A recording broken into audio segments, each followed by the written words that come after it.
മകരവിളക്ക് മഹോത്സവത്തിന് ഒരുങ്ങുകയാണ് സന്നിധാനം. പന്തളം വലിയ കോയിക്കൽ ക്ഷേത്രത്തിൽ നിന്ന് ശബരിമലയിലേക്ക് തിരുവാഭരണ ഘോഷയാത്ര തുടങ്ങിക്കഴിഞ്ഞു. ധർമ്മശാസ്ത്ര ക്ഷേത്രത്തിൽ നിന്ന് പുറപ്പെട്ട ഘോഷയാത്ര വിവിധയിടങ്ങളിൽ സ്വീകരണം ഏറ്റുവാങ്ങി യാത്ര തുടരുകയാണ്. തൃക്കേട്ട രാജരാജവർമ്മയാണ് ഘോഷയാത്ര നയിക്കുന്നത്. ഇത്തവണയും തിരുവാഭരണം വഹിക്കുന്നത് ഗുരുസ്വാമി കുളത്തിനാൽ ഗംഗാധരൻ പിള്ളയടക്കമുള്ള 26-അംഗ സംഘമാണ്. പന്തളം വലിയ കോയിക്കൽ ക്ഷേത്രത്തിൽ പ്രത്യേക പൂജകൾക്ക് ശേഷമാണ് തിരുവാഭരണ യാത്ര തുടങ്ങിയത്. എം രാഗേഷ് നമുക്കൊപ്പം ചേരുകയാണ് തത്സമയം. Good evening M Ragesh. Sabarimala Ayyappa വിഗ്രഹത്തിൽ മകരവിളക്കിന് ചാർത്താനുള്ള തിരുവാഭരണങ്ങളുമായുള്ള ആ പേടകം അത് വഹിച്ചുകൊണ്ടുള്ള തിരുവാഭരണ ഘോഷയാത്രയാണ് ഇപ്പോൾ മുന്നോട്ട് പോകുന്നത്.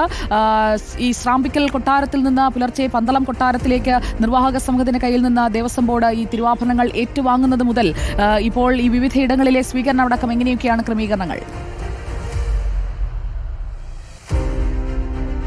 ഇപ്പോൾ ഞാൻ നിൽക്കുന്നത് സുജയ കിടങ്ങന്നൂരാണ്. കിടങ്ങന്നൂർ ഇപ്പോൾ പിന്നിട്ടതേയുള്ളൂ തിരുവാഭരണ ഘോഷയാത്ര. മകര സംക്രമ സന്ധിയിൽ അയ്യപ്പ വിഗ്രഹത്തിൽ ചാർത്താനുള്ള തിരുവാഭരണങ്ങളുമായാണ് 26-അംഗ സംഘം ഇപ്പോൾ യാത്ര ഏകദേശം ഇന്ന് 1 മണിയോടുകൂടി ആരംഭിച്ചിട്ടുള്ളത്. ഇതിനുശേഷം നിരവധി ക്ഷേത്രങ്ങളിൽ ഒപ്പം തന്നെ വഴിയോരങ്ങളിലെല്ലാം തന്നെ തിരുവാഭരണ ഘോഷയാത്രയ്ക്ക് വലിയ തരത്തിലുള്ള സ്വീകരണമാണ് ലഭിക്കുന്നത്. ഏകദേശം 11ഓളം സ്ഥലങ്ങളിൽ ഈ തിരുവാഭരണ ഘോഷയാത്ര സന്നിധാനത്തേക്ക് എത്തുന്നതിന് മുൻപ് 11ഓളം സ്ഥലങ്ങളിൽ തുറന്നു വെച്ചുകൊണ്ട് തന്നെ ഭക്തർക്ക് ദർശനത്തിനുള്ള സൗകര്യങ്ങളും ഒരുക്കിയിട്ടുണ്ട്.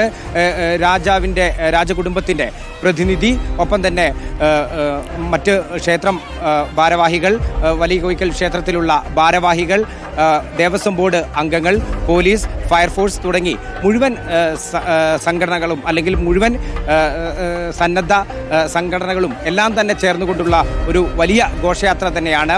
ഘോഷയാത്ര ഇന്ന് ഏകദേശം 10 മണിയോടുകൂടിയായിരിക്കും അവസാനിക്കുന്നത്.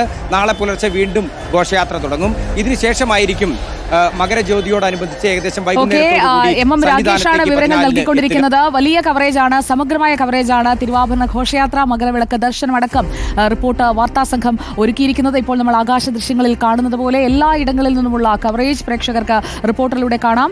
ഗുരുസ്വാമി കുളത്തിനാൽ ഗംഗാധരൻ പിള്ളയടക്കം 26-അംഗ സംഘമാണ് തിരുവാഭരണം വഹിക്കുന്നത്. പന്തളം വലിയ കോയിക്കൽ ക്ഷേത്രത്തിൽ പ്രത്യേക പൂജകൾക്ക് ശേഷമാണ് തിരുവാഭരണ യാത്ര തുടങ്ങിയത്. കുളനട ഭഗവതി ക്ഷേത്രം, ഉള്ളന്നൂർ ദേവീക്ഷേത്രം, കുറിയാനപ്പള്ളി ദേവീക്ഷേത്രം, പാമ്പാടിമൺ അയ്യപ്പക്ഷേത്രം, അയിരൂർ പുതിയകാവ് ദേവീക്ഷേത്രം, തിരുവാഭരണപ്പാറ, ഇടക്കുളം അയ്യപ്പക്ഷേത്രം, വടശ്ശേരിക്കര ചെറുകാവ് ദേവീക്ഷേത്രം, പ്രയാർ മഹാവിഷ്ണു ക്ഷേത്രം, കൊട്ടാരത്തിൽ രാജരാജേശ്വരി മണ്ഡപം, ലാഹ വനംവകുപ്പ് സത്രം എന്നിങ്ങനെ ഘോഷയാത്ര കടന്നുപോകുന്ന പാതയിൽ 11 സ്ഥലങ്ങളിലാണ് തിരുവാഭരണ പേടകം തുറന്നുള്ള ദർശനം ഭക്തർക്കായി ഉണ്ടാവുക. 11 ഇടങ്ങളിലായിരിക്കും തിരുവാഭരണ പേടകം ദർശിക്കാനുള്ള അവസരങ്ങൾ ഒരുങ്ങുക.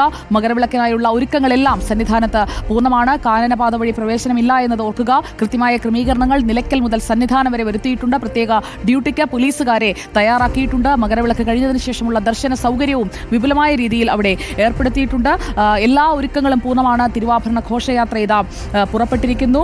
ആഭരണ പെട്ടികൾ തുറന്നു കാണിക്കുന്ന തിരുവാഭരണം ദർശിക്കാനായിട്ടുള്ള അവസരമൊരുങ്ങുന്നത് 11 സ്ഥലങ്ങളിലാണ്. ഉച്ചയ്ക്ക് 1 മണിക്കാണ് പന്തളം വലിയ കോയിക്കൽ ക്ഷേത്രത്തിൽ നിന്ന് തിരുവാഭരണ ഘോഷയാത്ര പുറപ്പെട്ടത്.